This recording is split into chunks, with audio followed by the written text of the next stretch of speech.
주님을 바꾸지 않으리. 오늘 5월 첫 주일 어린이 주일에 주 앞에 함께 예배하는 여러분에게 또 예배당에 나와서 또 온라인으로 함께 예배하는 여러분 모두에게 성령의 충만한 은혜가, 그리고 여러분의 삶의 가정에 또 자녀들에게 주신 주님의 은혜와 평강이 함께 하시기를 주의 이름으로 축복합니다.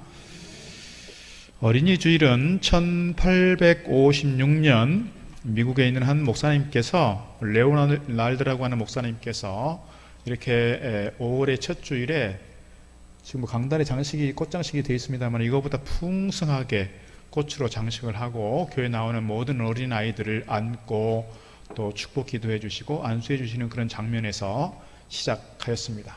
교회에 나오고 있는 이 어린아이들이 장차 나라를, 또 하나님 나라 가운데서 교회를 위해서 또 귀하게 쓰임받을 것이라고 하는 그런 기대감을 가지고 한 아이들을 품고 기도했던 장면을 우리가 기억해 볼 수 있습니다. 그래서 처음에는 어린이 주일이라고 하지 않고 꽃주일이라고 그랬습니다. 꽃주일, 꽃으로 장식되어 있는 그 상황 속에서 아이들이 꽃이다, 그런 생각을 가지고 꽃주일, 그 다음에 이제 어버이 주일, 이렇게 어린이 주일 이렇게 이름을 붙이게 되었습니다. 우리나라는 우리가 잘 아는 것처럼 소파 방정환 선생님이 있는데요, 3.1 운동 이후에 민족 정신 또는 어떤 민족혼을 좀 심어주고자, 어린 아이들을 위해서 뭔가 좀 해보자, 색동회를 중심으로 모여 그 어린 아이들을 위해서 했던 일이 뭐였냐면 이제 어린이날 제정하는 거였습니다. 그래서 1922년도에 5월 1일을 어린이날로 했습니다만, 해방되고 1946년에 그때부터는 5월 5일을 어린이날로 이렇게 정하게 됐습니다. 어린이 주일을 제정한 것하고 어린이날을 제정한 것은 조금은 맥락이 다르죠. 어린이 주일은 교회 나오는 이 아이들이 정말 신앙 가운데서 잘 자라서 하나님 나라 가운데 귀한 일꾼들로 성장하기를 바라는 그런 믿음의 일꾼들을 세우자 하는 그런 의미였고, 어린이날을 정하는 것은 우리 아이들을, 우리가 정말 일제강점기 시대에 그렇게 고통받고 있던 그 상황 속에서 이 아이들이 우리의 미래다라고 생각을 하고 아이들에게 민족혼을 심어주고 아이들로 하여금 국가를 위해서, 민족을 위해서 뭔가 일할 수 있는 아이들로 세워가자, 그런 맥락의 차이가 조금 있지만 그럼에도 불구하고 공통점이 뭐예요?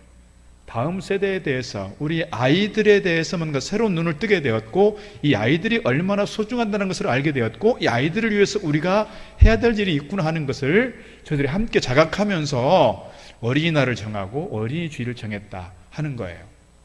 오늘 그런 의미에서 우리가 좀 생각을 다시 하면 좋겠다 싶습니다. 지난 2주간 야곱이 요셉에 대해서 축복하는 장면, 그리고 야곱이 유다에 대해서 축복하는 장면, 두 가지 말씀을 지난 2주간 함께 나누었습니다. 오늘의 말씀도 사실은 예수님께서 어린 아이들을 품고 그들을 위해서 축복하는 장면이에요. 아들을 위해서 기도하는 야곱의 모습을 보았다면, 이제는 예수님께서 아이들을 위해서 축복하는 장면 우리 함께 나누어 가려고 합니다. 예수님께서 사역하실 때, 물론 어렸을 때 회당에서 배운 일도 있었지만 예수님의 사역 가운데에서 회당에서 가르치시는 일들이 종종 있었습니다. 그때 당시에는 예수님에 대해서만이 아니라 회당에서 가르치시는 분을 주로 랍비라고 하는데, 이 아이들을 데리고 랍비에게 가면 랍비가 그들을 위해서 안수기도 해주시고 축복해 주시는 그런 전통들이, 그런 관습들이 있었다는 거예요. 그런데 이런 전통과 문화 속에서 아이들을 데리고 부모들이 예수님께 나오는 거예요. 랍비라고 하는 그런 의미에서 예수님에게 안수받기를 바라고, 예수님께서 만져주시기를 바라고. 그런데 오늘 말씀 보니까 그렇게 다가오고 있는 이 아이들과 부모를 향해서 꾸짖는 사람이 있었습니다. 쉽게 말하면 아이들이 예수님께 오는 것을 막았다는 거예요. 누가 그랬을까요? 제자들이 그랬습니다. 오늘 13절 그리고 14절 상반절 이렇게 기록하고 있습니다. 사람들이 예수께서 만져주심을 바라고 어린 아이들을 데리고 오매 제자들이 꾸짖거늘. 14절 상반절, 예수께서 보시고 노하시어 이르시되 그랬어요. 예수님께서 노하셨다, 예수님께서 분노하셨다, 예수님께서 화를 내셨다. 여러분, 예수님께서 제자들을 향해서 이렇게 화를 내신 적이 거의 없어요. 심지어는 예수님의 제자들이 십자가 지게 되니까 다 떠났잖아요. 베드로가 배신을 했잖아요. 예수님을 막 맹세하며 저주하면서까지 부인했단 말이에요. 그리고 부활 후에 그 제자들을 만났지만 예수님께서 화를 냈다. 네가 어찌 그럴 수 있어? 이렇게 화를 낸 적이 없단 말이에요. 또 제가 저지난 수요일에 예수님께서 여리고를 지나가실 때에 이 시각장애인이었던 바디메오가 예수님을 불렀어요. 다윗의 자손 예수여 나를 불쌍히 여겨주십시오. 그러니까 사람들이 또 제자들이 그 바디메오를 소리 지르지 못하도록 했어요. 그러니까 더 크게 소리를 질러서 다윗의 자손 예수여 나를 불쌍히 여겨주십시오. 그렇게 바디메오를 가로막고 있는 제자들을 향해서도 주님 화를 내지 않았어요. 또 심지어 요한복음 8장 말씀 보게 되면 사람들이 누구를 붙잡아 오냐면 가늠하다 현장에서 붙잡힌 여인을 예수님께 데리고 와요. 돌을 던져야 됩니까? 말아야 됩니까? 그 사람들에게조차 정말 어처구니 없는 일이잖아요. 예수님을 어떻게든지 시험에 빠뜨리고 예수님을 어떻게든지 넘어지게 하고 그렇게 예수님을 무너뜨리려고 하는 그들의 어떤 그 계략, 그들의 그 술수 뻔히 주님께서 아시지만 그럼에도 불구하고 그 사람들에 대해서 화를 냈다? 그렇지 않아요. 예수님께서 화를 내신 것은 주로 이 독사의 자식들아 하면서 바리새인들이나 사두개인들이나 서기관들이나 이렇게 지도자들에 대해서 그렇게 얘기를 했지 제자들에 대해서 하는 적이 거의 없어요. 근데 오늘 말씀 보니까 예수님께서 보시고 노하셨다 그랬어요. 왜 그랬을까요? 다른 많은 사실은 예수님께서 상식적으로 이해가 잘 안 되는 그런 일들이 있음에도 불구하고 다 그냥 넘겨줬어요. 그런데 아이들이 예수님께 오는 것을 막고 있었던 그 제자들을 보시면서 예수님께서 진노하신 거예요. 이 아이들이 예수님께 나오는 장면을 보고 제자들은 어떤 생각을 했을까요? 예수님께서 가르치시고 예수님께서 사역하실 때 이 아이들은 격에 맞지 않다고 생각했을 거예요. 수준에 맞지 않다고 생각했을 거예요. 예수님께서 가르치시고 예수님께서 지금 설교하시는데 어찌 감히 애들이 와? 이거잖아요. 저희 어렸을 때 어르신들이 종종 하는 말이 뭐예요? 뭐 자기들끼리 뭘 하면서 애들은 가라, 애들은 가. 이거잖아요. 애들은 길자리가 아니야. 예수님도 지금 사역이 얼마나 바쁜데 어른들 만나는 것도 힘든데 왜 애들까지 데리고 오고 난리야? 이거잖아요. 그때 당시에 가장 사회적으로 약자가 누구였을까요? 바디메오처럼 몸에 장애를 가지고 있는 사람들, 그리고 여성들, 그리고 아이들입니다. 사회적으로 대접받지 못했어요. 존중받지 못했어요. 인정받지 못했어요. 심지어 인구를 계수할 때 이런 사람들은 인구에 들어가지도 않았어요. 그 상황 속에서 아이들을 데리고 예수님께 오니까 예수님께서 그들을 안아주고 그들을 받아주고 그들을 안수해주고 싶은데 중간에서 제자들이 가로막고 있으니 그 제자들에 대해서 예수님께서 지금 화를 내시고 있는 겁니다. 오늘 14절 말씀 다시 한번 보겠습니다. 14절 보면 예수께서 보시고 노하시어 이르시되 어린 아이들의 내게 오는 것을 용납하고 금하지 말라. 하나님의 나라가 이런 자의 것이다. 하나님의 나라는 이런 사람들의 것이야. 어린 아이들과 같아야 천국 간다. 그런 말씀을 하고 있는 겁니다. 오늘 우리가 어린이 주일을 맞으면서 우리의 자녀들 또 손주 손녀들만이 아니라 우리 교회 다음 세대뿐만 아니라 이 나라의 다음 세대에 대해서 우리가 어떤 마음을 가지고 우리가 저들을 대해야 되는지 오늘 말씀 통해서 몇 가지 함께 살펴보려고 합니다. 첫째로 드리고 싶은 말씀은요, 자녀들을 안아주고 품어주라는 거예요. 안아주고 품어주라. 앞서 13절에서 말씀하는 것처럼 예수님께서 아이들을 만나려고 했을 때 제자들이 꾸짖고 오지 말라고 했지만 16절 말씀 보니까 예수님께서 그들을 안고 그랬어요. 안고 그들을 안수해 주시고 축복해 주셨다. 저도 유아 세례할 때 지금까지 어떻게 해왔냐면 제가 이렇게 아이들을 받아서 안고 아이들을 세례 줬어요. 아이들을 제가 안으면 뭐 이상한 아저씨한테 안기는 거잖아요. 처음 안기는 거잖아요. 이 아이들이 그러니까 막 우는 애들도 있고요. 막 그래요. 그럼에도 불구하고 제가 할 수 있으면 안아서 아이들에게 이렇게 세례를 줬습니다. 물론 작년하고 올해는 어렵겠습니다. 코로나 때문에 그냥 부모가 이렇게 안고 제가 이렇게 할 수밖에 없는 상황인데 제가 세례할 때는 그런 마음이 있는 거예요. 예수님께서 아이들이 오면 그냥 머리만 쓰다듬어 줘도 되잖아요. 만져주기를 바라고 왔으니까 머리만 쓰다듬어 줘도 되고 그냥 손대고 안수기도 해주시고 보내주시면 되는데 예수님께서 이 아이들을 안으셨다는 거예요. 아마 어린 갓난쟁이들은 예수님께서 들고 일어났을지 몰라요. 그렇게 안아줬다는 것에 대해서 우리가 좀 생각을 해볼 필요가 있다는 거예요. 부모들이 되게 어린 아이들을 키울 때 젖을 먹이고 그럴 땐 주로 이렇게 안아서 키웁니다. 또 아이들이 조금 찡찡거리고 그러면 뭐 등에 엎는다든지, 요즘에는 멜빵이 잘 돼 있어서 이렇게 안기도 하고 그렇습니다. 저희 어렸을 때만 해도 저희 부모 세대는, 특별히 아버지들은 이 아이들에 대해서, 자녀들에 대해서 그렇게 막 애정 표현하고는 잘 못했어요. 문화적으로 그게 허용이 잘 안 됐고요. 괜히 막 쑥스럽고요. 어르신들한테 그런 것도 혼나기도 하고 그랬습니다. 그러니까 주로 엄마 품에서 자라게 됐죠. 엄마 가슴에서, 엄마 등에서 주로 컸습니다. 그런 것 때문에 사실은 우리가 민족적으로, 국가적으로 큰 위기들을 많이 겪었음에도 불구하고 우리나라가 이만큼 성장할 수 있고 이만큼 안정되게 갈 수 있는 것은 그만큼 그런 어린 시절의 경험 때문이라 이렇게 분석하는 사회학자들이 있다는 거예요. 우리가 엄마 품에서 그만큼 안정되게 성장한 거예요. 보통 우리가 영화에서 보듯이 외국 같은 경우에는 어떻게 해요? 아이들이 태어나면 엄마가 데리고 자는 게 아니고 어떻게 해요? 애기들 침대 따로 쳐요. 조그만 거. 또는 다른 방에 채워요. 근데 우리는 언제까지 애들 막 다 클 때까지 그냥 껴안고 그냥 뽀듬고 옆에서 그냥 떠나보지를 못하고, 그것이 어떻게 보면 양육 방식의 차이이겠습니다만 아이들에게 있어서는 정서적으로 아주 유익하다는 거예요.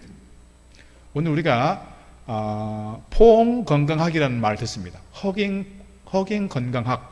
허깅이, 이 포옹하는 것이 얼마나 우리에게 건강에 큰 힘이 되는가를 설명하는 거예요.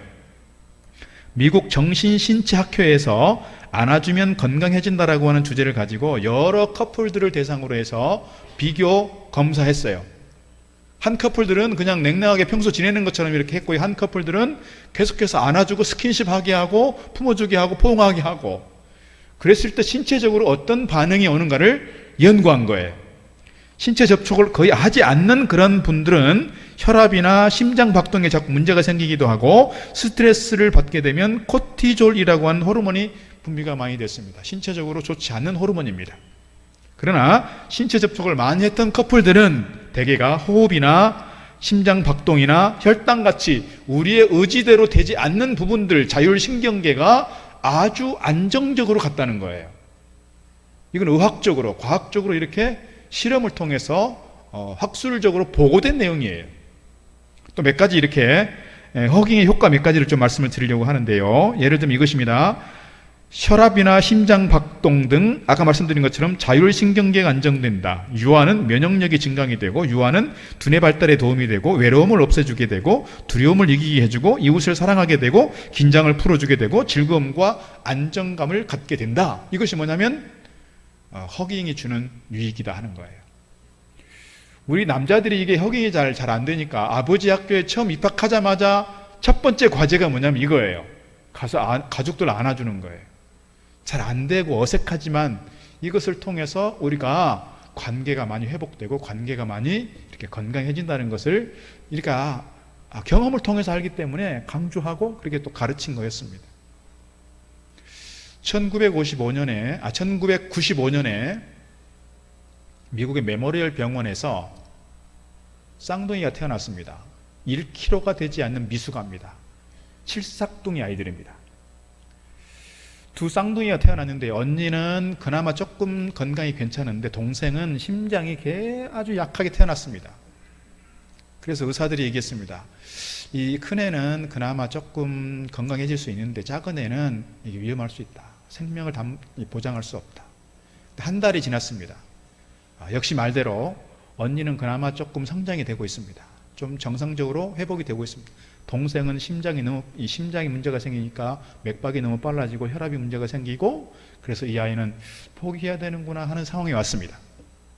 그때 19년 차 된 한 간호사가 유럽에서 자기가 경험했던 것을 기준으로 해서 이 두 아이들을 지금 다른 인큐베이터에 넣어놓고 있는데 한 인큐베이터로 같이 넣어주면 어떨까요? 제안했어요. 그 제안하게 된 이유는 뭐냐면 이 두 아이들이 물론 칠삭둥이니까 7달이지만 어디 있었어요? 엄마 뱃속에 같이 있었어요. 엄마 뱃속에 같이 있으면서 이 아이들이 많이 안정감을 느꼈을 거예요. 엄마 품이기도 하지만 같이 형제가 있었으니까. 그래서 같이 의사와 부모의 동의를 얻어서 같은 한 인큐베이터 안에 두 아이를 같이 넣은 거예요. 그때 기적이 나타났습니다. 사진 한번 보시죠. 우리 예전에 보았던 사진입니다. 언니가 동생을 이렇게 어깨동무하듯이 손이 이렇게 갔어요. 동생, 그 생명의 위기 가운데 있는 그 동생의 등을 이렇게 감싸 안게 된 거예요. 이렇게 되니까 간호사가 기계가 오작동 난 것이라고 생각할 정도로 기적이 났어요. 뭐예요? 심장이 회복이 되는 거예요. 작은 아이가 살아난 거예요. 의사들은 이 아이 가능성 없다. 작은 아이를 포기했는데 큰 아이가 작은 아이를 감싸 안으면서 이 아이가 달라지기 시작했어요. 말씀드린 것처럼 간호사는 기계가 고장났다고 생각할 정도로 기적이 나타난 거예요. 그 다음에 이제 컸어요. 이 아이들이 정상적으로 잘 컸어요. 지금 몇 살 됐을까요? 올해가 1995년생이니까 우리 나이로 27살이 됐어요. 사진 한번 볼게요. 이렇게 건강하고 예쁜 아이들로 성장했어요. 건장한 청년들이 됐어요. 그래서 아까 앞에서 보았던 그 그림의 제목을 뭐라고 하냐? 사진의 제목을 생명을 구하는 포옹이라 그랬어요. 생명을 구하는 포옹. 그 장면을 기자들이 찍었고 그것이 이제 우리가 잘 아는 조엘 오스틴 목사님의 긍정의 힘이라고 하는 책에도 나오게 되었습니다. 포옹은 생명을 구한다는 거예요. 관계가 어색하고 힘들 때 포옹해 보시면 스킨십을 통해서 이것이 우리의 관계를 회복하게 하는 좋은 통로가 되는 줄 믿습니다.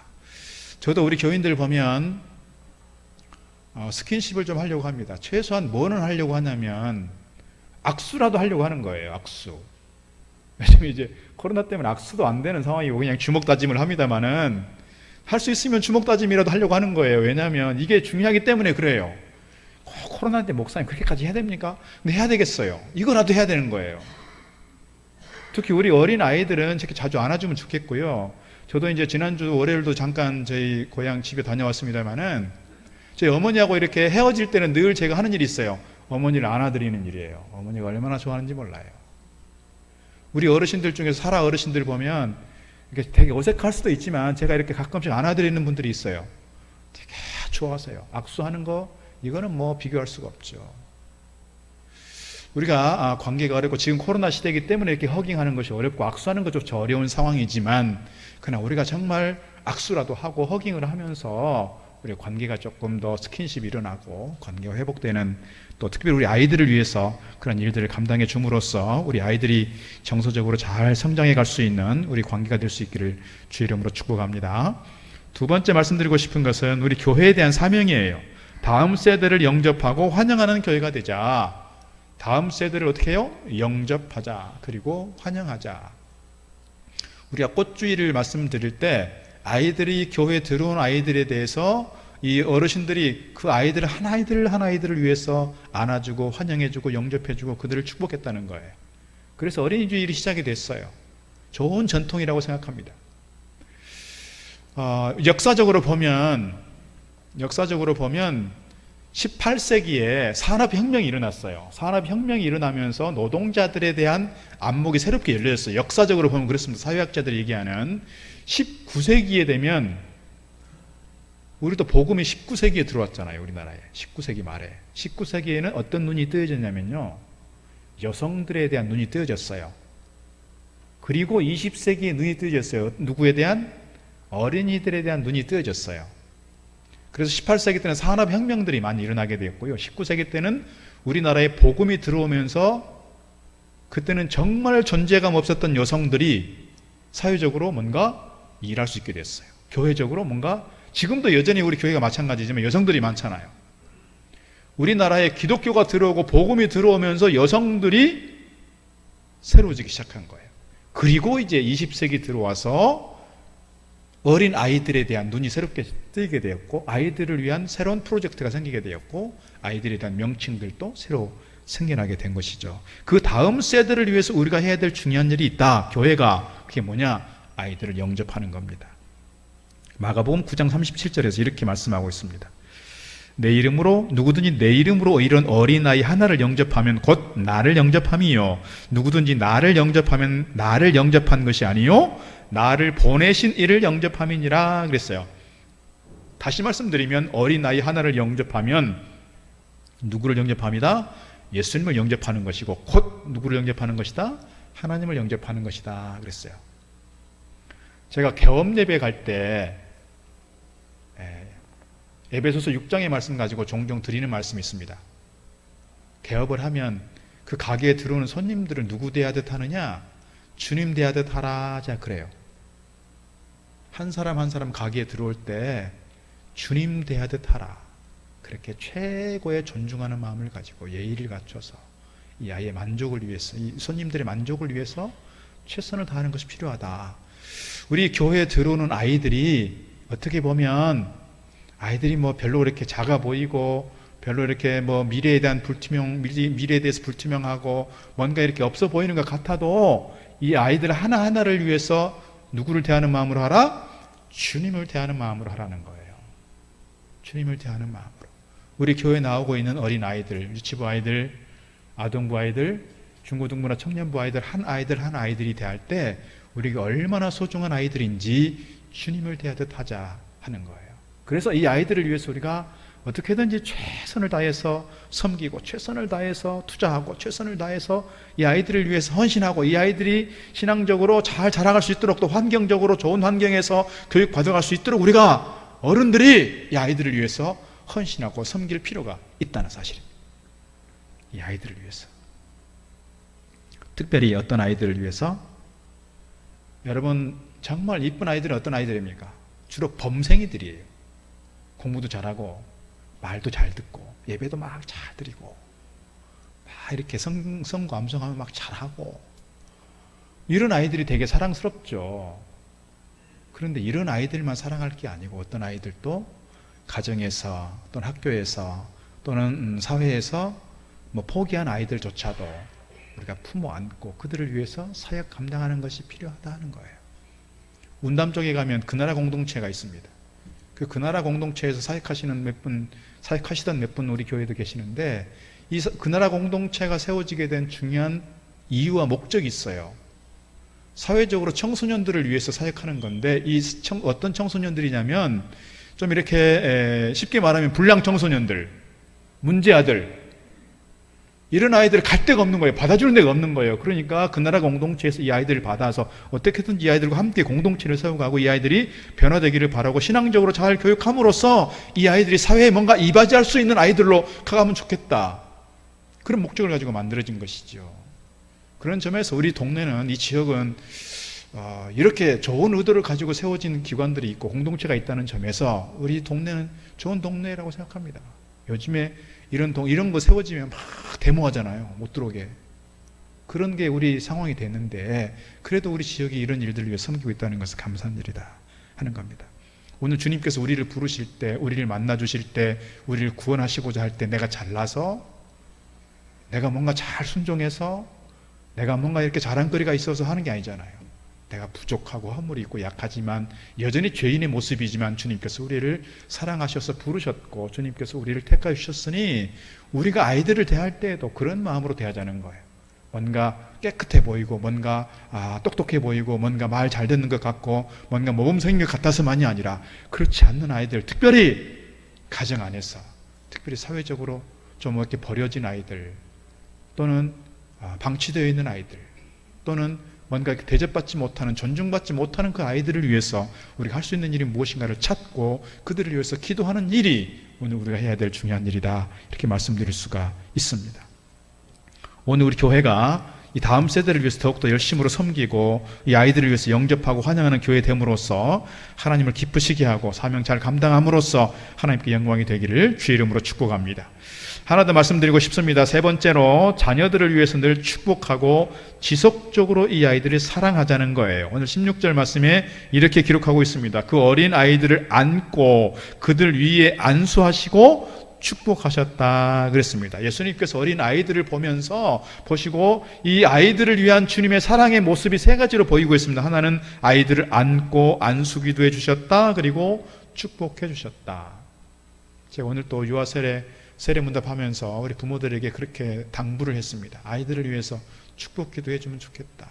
가정 예배도 좀 하고 그런 부탁을 좀 드린 바가 있습니다. 우리가 해야 될 중요한 일은 늘 아이들을 위해서 축복하는 일입니다. 아이들을 위해서만이 아니라 우리가 서로를 위해서 또 우리 부모를 위해서도 축복 기도해 주시면 좋겠습니다. 이것이 오늘 우리가 가진 중요한 사명이다, 이렇게 말씀드릴 수가 있습니다. 창세기 전반부를 보면 족장시대가 나오고 있습니다. 족장시대는 아브라함으로부터 요셉까지가 족장시대인데요, 족장시대에는 아버지가 아들을 축복합니다. 이것을 주로 뭐라고 하냐면 장자권이라고 말하죠. 그래서 우리가 지난 2주간 보았던 것은 아버지인 야곱이 12아들들을 놓고 축복하는 장면을 우리가 보았습니다. 그리고 이제 출애굽하고 나서 광야 생활할 때 하나님께 주신 게 있어요. 뭐냐면 율법을 주셨어요. 그 율법 시대를 통하면서 하나님께서 특별히 모세와 아론에게 주신 말씀이 있어요. 그게 뭐냐면 축복에 대한 말씀이에요. 민수기 6장의 말씀 보면 이렇게 기록하고 있습니다. 민수기 6장 22절로 27절. 여호와께서 모세에게 말씀하여 이르시되 아론과 그의 아들들에게 말하여 이르기를 너희는 이스라엘 자손을 위하여 이렇게 축복하여 이르되 여호와는 너에게 복을 주시고 너를 지키시기를 원하며 여호와는 그의 얼굴을 너에게 비추사 은혜 베푸시기를 원하며 여호와는 그 얼굴을 너에게로 향하여 드사 평강 주시기를 원하노라 할지니라 하라. 그들은 이같이 내 이름으로 이스라엘 자손에게 축복할지니 내가 그들에게 복을 주리라. 아론과 그 아들들은 누구냐면 제사장들이에요. 아론의 후손들을 통해서 제사장들을 세웠단 말입니다. 그 제사장들이 이스라엘 백성들을 위해서 한 일이 뭐냐면 제사를 드리는 일이에요. 백성들이 죄를 지었거나 백성들이 뭔가 제사를 드릴 필요가 있을 때 제물을 가지고 오면 그 제물을 잡아서 하나님께 제사를 드리고 또 나눠 먹기도 하고 그랬어요. 그리고 중요한 일이 뭐냐면 자손들을 위해서 축복하는 일이었어요. 그러니까 축복하면 내가 듣고 그대로 복을 내리겠다 하시는 것이 민수기 6장의 말씀입니다. 그런데 신약의 시대, 복음의 시대로 넘어오면서 베드로전서에서 말씀하고 있는 건 뭐예요? 우리 모두를 향해서 뭐라 말씀하시느냐? 너희는 왕같은 제사장이라 그랬어요. 구약 시대에는 제사장이 어느 혈통이어야 돼요. 아론의 후손이어야 돼요. 레위 지파여야 돼요. 그런데 신약으로 넘어오면서 어떤 지파만이 아니라 특정한 사람들이 아니라 목사만이 아니라 우리 모두가 다 왕같은 제사장이라는 거예요. 우리 모두에게 특권이 있어요. 무슨 특권이? 축복할 수 있는 특권이 있다고요. 우리 자녀들에게 주는, 자녀들을 향해서 축복하는 특권이 있고요. 자녀들만이 아니라 이웃을 위해서, 형제들을 위해서, 우리 부모를 향해서 우리가 축복할 수 있는 권리가 우리에게 주어졌다는 거예요.